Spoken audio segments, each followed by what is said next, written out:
பொதுவாக நம்மளோட நேயர்கள் மட்டும் இல்லாமல் பொதுவெளியில் இருக்கக்கூடிய மற்றவங்க என்ன சொல்கிறாங்கன்னா, எப்போது நீங்கள் டிடிவி தினகரனை சுற்றியே பேசுகிறீங்களே, அது அவர் சார்ந்த விஷயங்கள் மட்டுமே அலசுறீங்களேன்னு சொல்கிறாங்க. அதுக்கான முக்கிய காரணத்தை நம்ம சொல்லி ஆகணும். என்னென்னா, இந்த நாடாளுமன்ற தேர்தலையும் இடைத்தேர்தலையும் சில முக்கியமான மாற்றங்கள் ஏற்படுறதுக்கு இந்த கட்சி தான் காரணமாக இருக்க முடியும். டிடிவி தினகரன் தரப்பு தான் காரணமாக இருக்க முடியும். அதனால தான் டிஎம்கே எல்லாருமே ரொம்ப வெயிட் பண்ணி அந்த கூட்டணி விவாதத்தை முன்னெப்போது இல்லாத அளவுக்கு முன்கூட்டியே பேசி முடிச்சலாம் தீர்மானித்தாங்க கூட்டணியை.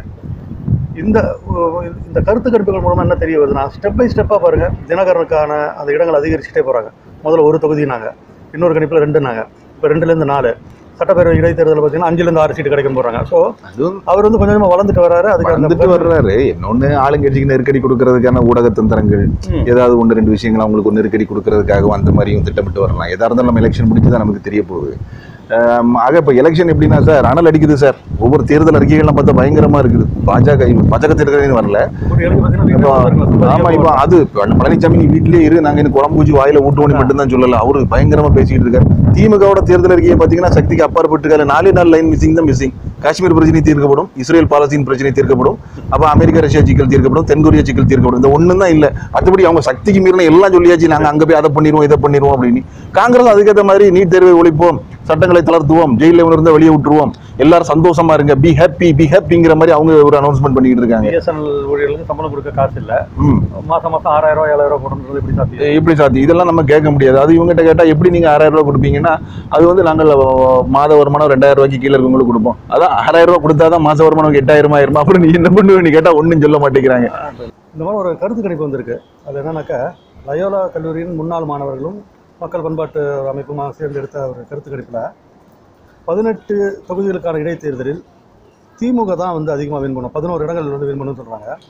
அது ஒரு ஆச்சரியகரமான ஒரு திருப்பம் என்னன்னு சொன்னால், அதிமுகவுக்கு 2 அல்லது 3 கிடைக்கலாம், தினகரன் தலைமையிலான அந்த அமமுகவுக்கு 5 தொகுதிகள் கிடைக்கும்னு போட்டிருக்காங்க. இந்த கருத்து கணிப்பு எவ்வளோ தூரம் நம்பலான்றது ஒரு விஷயம். பட் எல்லா கணிப்பிலுமே டிடிவி தினகரனுக்கு ஒரு பங்கு இருக்குது. அதாவது இடம் கொடுத்துருக்காங்க இருக்குது. இதை நீங்கள் நல்லா கவனிச்சிங்கன்னா, எப்போவுமே இந்த லயோலா காலேஜ் அந்த ஸ்டூடெண்ட்ஸோட கருத்து கணிப்பு எல்லா எலெக்ஷனுக்குமே வரும். எல்லா எலெக்ஷனுக்குமே வருமே தவிர அது எப்போவுமே திமுகவுக்கு சாதகமாக தான் வரும். போன பார்லிமெண்ட் எலெக்ஷனில் என்ன சொன்னாங்க அப்படின்னா, திமுக 30 தொகுதிகளும் 25 தொகுதியில் எடுக்கும்போனாங்க, ஒரு தொகுதி கூட கிடைக்கல. ஸோ கருத்து கணிப்புகள் சில நேரம் எலெக்ஷனுக்கு பிறகு மாறி போகிறதுக்கு வாய்ப்பு இருக்குது. ஆனால் இந்த தேர்தலை பொறுத்த வரைக்கும் திமுகவுக்கு அவங்க கருத்து கணிப்பு மட்டும் இல்லை, பொதுவான கருத்து கணிப்பு நீங்கள் சொன்ன மாதிரி 25லேருந்து 30 தொகுதிகள் வரலாம் அப்படின்னு ஒரு, ஏன்னா அவங்களுக்கு இப்போ இல்லைன்னா எப்போவுமே இல்லையே. ஏன்னா எதிர்கட்சி தேர்தல் 2ஆக உடஞ்சிருக்குது, அங்கே ஒரு வலுவான தலைமை இல்லை, இவங்க மட்டும்தான் ஒரு ஸ்ட்ராங்கான கட்சியாக இருக்கிறாங்க. இப்போ இல்லைன்னா வேறு எப்போ இவங்க எவ்வளோ சீட் எடுக்க போகிறாங்க அப்படின்னு அவர் மேலே ஒரு எதிர்பார்ப்பு இருக்குது. நீங்கள் சொன்ன மாதிரி அவர் நம்ம தினகரன் மேலே ஒரு எதிர்பார்ப்பு இருக்குது. எப்படியா ஒரு 5 எம்பிக்கு மேலே அவர் எடுத்து விடுவார். 5 சட்டப்பேரவை தொகுதியில், ஆமாம், நாடாளுமன்ற தொகுதியில் 2 தொகுதி வின் பண்ணுவார். ஆமாம். அதில் இன்னொரு விஷயம், இப்போ தினகரன் பற்றி தான் அடுத்த கேள்வியும், அடுத்து யார் முதல்வராக வர வேண்டும் என விரும்புகிறீர்கள் அப்படிங்கிற கேள்விக்கு சந்தேகம் ஸ்டாலின் தான் முன்னிலை வைக்கிறார். 33 விழுக்காடு வாங்கியிருக்காரு. அடுத்து அவர் பையனை யாரும் சொல்லலையே, அடுத்த எலெக்ஷன்ல சொல்லுவாங்களோ? சரி. அடுத்து பார்த்தீங்கன்னாக்க 2வது இடத்துல இருக்கிறது இபிஎஸ் அல்லது ஓபிஎஸ்ன்றது, அது ஒரு 22% ஆதரவு இருக்கு. முக்கியமாக 3வது இடம் டிடிவிக்கு கொடுத்துருக்காங்க, 20% ஆதரவு. இது அவர் ஒரு தொகுதியில் வின் பண்ண மாட்டாங்கன்னு எதிர்கட்சி விமர்சனம் பண்ண அவர் 5 தொகுதி சட்டப்பேரவை இடைத்தேர்தலில் வின் பண்ணுவார், நாடாளுமன்றத்தில் 2 தொகுதிகளை கைப்பற்றுவார், அண்ட் முதல்வர் பதவிக்கான ரேஸ்க்கும் வந்துட்டார். இப்போ சார் வரும், அது ஏடிஎம்கேங்கிறது எவ்வளோ பெரிய கட்சி, அது 2ஆக உடஞ்சிது அப்படின்னாலும் அது சார் ஒரு பழமொழி உண்டு இல்லை சார், யானை படுத்தாலே குதிரைக்கு வளர்த்தியாக இருக்கும் அப்படிம்பாங்க, குதிரையோட ஹைட்டாக இருக்கும் அப்படிம்பாங்க. அப்போ அவ்வளோ பெரிய ஒரு கட்சி உடையும் போது கண்டிப்பாக அவங்களுக்கும் ஒரு ஓட்டு வங்கி இருக்க தானே செய்யும்.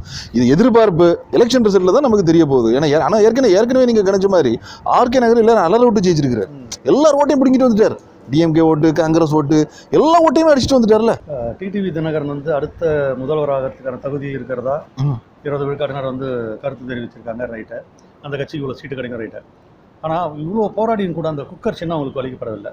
அது ஒரு மோசமான விஷயம், அது ஒரு ஏமாற்றமான விஷயம் அவங்களுக்கு. 2வது தொப்பி சின்னம் கேட்டாங்க, அதுவும் இல்லை, பரிசு பெட்டி கொடுத்துட்டாங்க.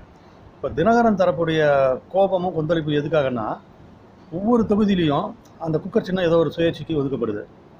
அண்ட் அமமுக வேட்பாளர் பேர்லேயே ஒரு 2-3 பேர் கிளம்புறாங்க. இதெல்லாம் ஒரு திட்டமிட்ட சதின்னு அந்த கட்சியினர் முன்வைக்கிற குற்றச்சாட்டு தவறில்லைன்னு நான் நினைக்கிறேன்.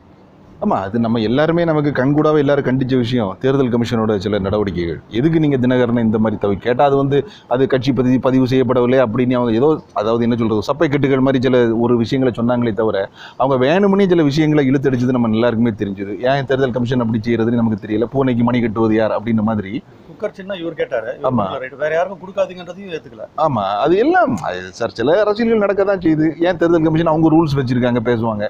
பட் ஆனா இந்த குக்கர் சின்னமோ அது வந்து குட்டியான சின்னமோ இவரை வந்து அசைக்க முடியாது அப்படின்னு தான் இவர் நம்பிக்கிட்டு இருக்கிறார். சின்னங்கள் எங்களுக்கு பிரச்சனையே இல்லை தானே அதே சொல்லிட்டு மாதிரி இருக்காங்க. அந்த அமமுக வேட்பாளர் பெயர்லயே தென்காசி ஒரு இது பார்த்தேன், ஞாபகம் இல்லை, பொண்ணு தாயின்னு ஒரு வேட்பாளர் இருக்காங்க. இது அதே பேர் போன ஒரு 6 பேர். எலெக்ஷன்ல நான் நிறைய இடத்துல பார்த்துருக்கிறேன். இப்போ ராதாபுரத்தில் அப்பாவுன்னு ஒருத்தர் இருந்தா கூட 4 அவர் எம் அப்பாவும் நாங்கள் ஆர் அப்பாவும் ஈ அப்பாவும் 2-3 பேர் இறக்குவாங்க. இது ஒரு ஸ்டெட் ஒரு தந்திரங்கள் மாதிரி.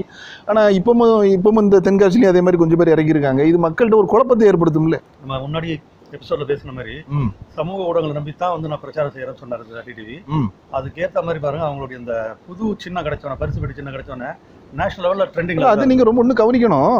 சின்னம் ஒதுக்கப்பட்டு 2 நிமிஷம் கூட இருக்காது சார், உடனே எல்லாம் அப்லோட் பண்ணிட்டாங்க. செவர்ல ஒரு 4 நிமிஷத்துல உடைச்சிட்டாங்க சார். ட்ரெண்டிங் அவங்க தான். அவங்க என்ன பண்ணிருக்காங்க, எல்லா செவர்லயும் இந்த சின்னத்தை மட்டும் விட்டுட்டு எல்லாம் எழுதி வச்சிருக்காங்க. விதின் ஒரு 5 நிமிஷம் தான் சின்னம் அறிவிக்கப்பட்ட உடனே எல்லாம் நிரம்பியாச்சு, உடனே போட்டாச்சு. அவங்க பின்தங்கவே இல்லை சார். பெரிய ஒரு கட்டடம் ஒண்ணு இருக்கு. ஆமா, கட்டடம். அதுல வந்து துணி போட்டு மூடி இருப்பாங்க. ஹெலிகாப்டர் வந்து துணி எதுக்கும் பார்த்தா பரிசு பெட்டி வந்து பரிசு பெட்டி. எப்படிதான் இவங்க இவ்வளவு அலர்ட், அதுவும் நீங்க சோஷியல் மீடியாவில் நீங்க நான் நல்லா பாத்துக்கிட்டே இருந்தேன் சார். 2 செகண்ட்ல போட்டாங்க சார். அதெல்லாம் டிசைன் பண்ணி எடுத்து அவ்வளவு அலர்ட்டா இருக்கிறாங்க. ஆமா ஆமா ஆமா. பட் இந்த சைடு நம்ம டிடிவி பத்தி நம்ம பாசிட்டிவா பேசியிருக்கோம். பட் எனக்கு என்னமோ மு.க. ஸ்டாலினுடைய பிரச்சாரம் இந்த ரொம்ப தீவிரமா இருக்கு. ரொம்ப மக்களோட ஒன்றி போய் ரொம்ப அணுக்கமா சார் மக்களோட பேசி சிரிக்கிறாரே தவிர அவரை பார்த்து எல்லாரும் சிரிக்கிறாங்க. அதையும் நீங்க பாக்கணும்ல. மோடி ஆட்சியில் வேலை வாய்ப்பு கூடி விட்டதுன்னு வளர்றாரு. சான்றோர் உண்டுகோல் சான்றோர் உண்டுகோல்னு கண்ணகி கேட்டா சான்றோர் உண்டுகோல் சான்றோர் உண்டுகள் இன்னைக்கு கோனார் கடைக்கு சாப்பிட வாங்குறாங்க மாதிரி சொல்லிட்டு இருக்காரு. தொடர்ச்சியாக வந்து மீம்ஸ் வந்துட்டு இருக்கு. ஆமா, இல்ல சில இடங்கள்ல அவர் சொதப்புகிறார். அதை கல ரீதியா எப்படின்னா, நீங்க தமிழ்நாட்டில் கவனிக்கிறவங்களும் இல்லையோ, யார் போனாலும் கூட்டமா இருக்கு சார். மு.க. ஸ்டாலின் போனாரா கூட்டமா இருக்குது, கமலஹாசன் 2வது. ஆமா, தினகரன் போனா கூட்டம் அள்ளுது. இப்ப அதே தருமபுரி அதே திருப்பூருக்கு மு.க. ஸ்டாலின் போறாரு, கூட்டம் பாருங்கள் எங்கள் மாநாட்டுக்கு வந்த கூட்டத்தை பாரு. அதே கூட்டம் இவங்களுக்கும் வருது சார். அது கூட்டத்தை அப்படியே வச்சுக்கிட்ட காசுகள் கொடுத்து வைக்கிறாங்களா, இல்ல மக்கள் தீரி வர்றாங்களா? ஆமா, ஒண்ணுமே விளங்கல சார். கூட்டமே இல்லாத.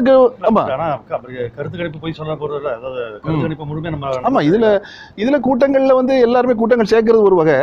இப்போ தமிழிசை மாதிரி ஆட்கள் என்ன பண்றாங்கன்னா, கூட்டத்தை ஏன்டா நாம சேர்க்கணும், கூட்டம் இருக்கிற இடத்துக்கு நம்ம போயிருவோம் அப்படின்னு போய் இது பஸ் ஸ்டாண்டு அவங்க அந்த மார்க்கெட் அங்க உள்ள போய் டீ குடிக்கிறது, அதுக்கப்புறம் மீன் விற்கிறது அப்படின்னு அவங்க ஜாலியா இறங்கிட்டாங்க. பிரச்சார வகையில பார்க்கும்போது, நேரடியாக பார்த்தபோது டிஎம்கே கிட்ட இருக்கிற சுறுசுறுப்பு பிற கட்சிகளிடம் இல்லை.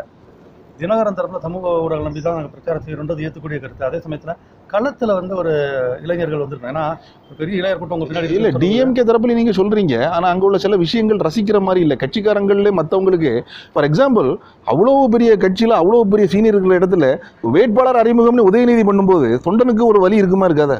இருக்கும். எவ்வளோ பெரிய தலைவர்கள் அங்கே இருந்தாங்க திமுகவில். இப்போ அன்பளம் வயசாகிட்டு விட்டுருங்க, ஏன் 2 செகண்ட் சீனியர்ஸே இல்லையா உங்களுக்கு? அவங்க எல்லாம் இருக்கிற இடத்துல நீங்கள் நல்லா கவனிங்க, 3 பேர் தான் தெரிவாங்க. மு.க. ஸ்டாலின், உதயநிதி, கனிமொழி, 4வது தமிழச்சி தங்கபாண்டி. இதை தவிர அந்த மணல பூவெல்லாம் வச்சுட்டு அப்படி கம்மல்லாம் போட்டு வந்துடுவோம். அப்புறம் சபரீசன், அவரும் வந்து டைரக்டர் பின்னால் இருப்பார். அப்போ இது மக்கள்கிட்ட ஒரு அதிருப்தி. இது அவங்க திமுக அந்த தவறு மக்கள் கவனித்து கொண்டிருப்பதை திமுக அது அசட்டையாக எண்ணுகிறதா, இல்லை எப்படி நமக்கு ஓட்டு வந்தோன்னு எண்ணுகிறதா? ஆனால் மக்கள் அதை கவனித்து கொண்டிருக்கிறார்கள் அப்படின்னு அவங்க மேலேயும் சில டிராபேக்ஸ் இருக்கு.